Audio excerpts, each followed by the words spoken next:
For the first time in over a month, New Zealand will ease the strict lockdown measures starting from midnight tonight.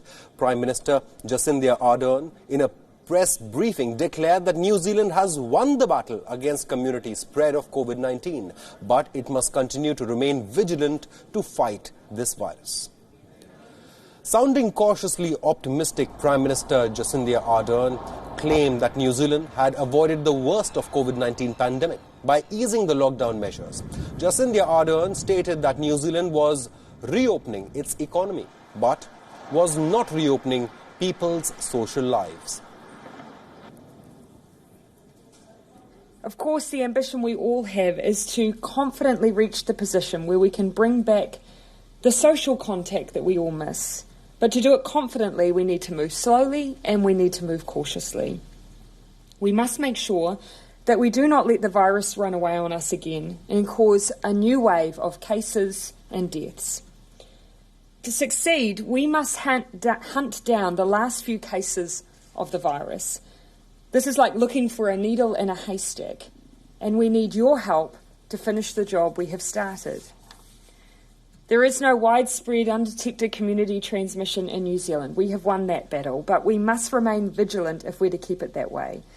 That includes safely returning more New Zealanders to work, enabling more businesses to reopen, and allowing some of the recreational activities we've missed in the past 4 weeks.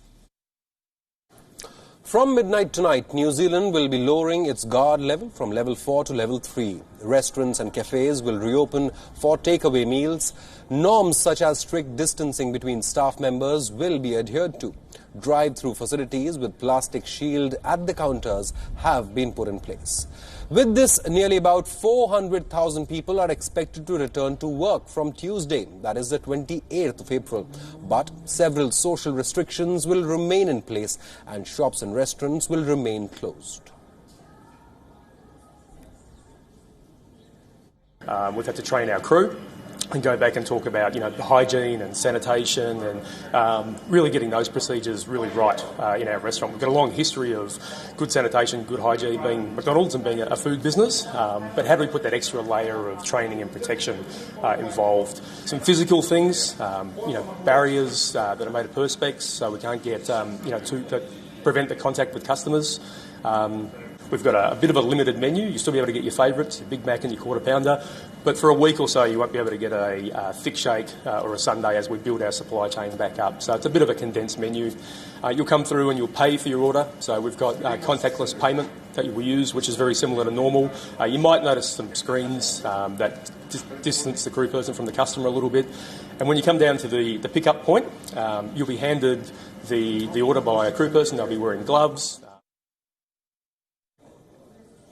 New Zealand has a population of just 5 million people, but it was subject to one of the most strictest lockdowns in the world to contain the spread of this pandemic.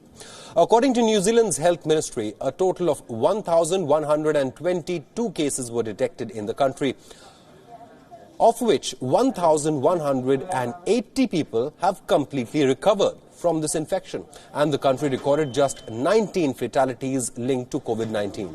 New Zealand's transmission rate has been just 0.4 in comparison with overseas transmission rate of 2.5.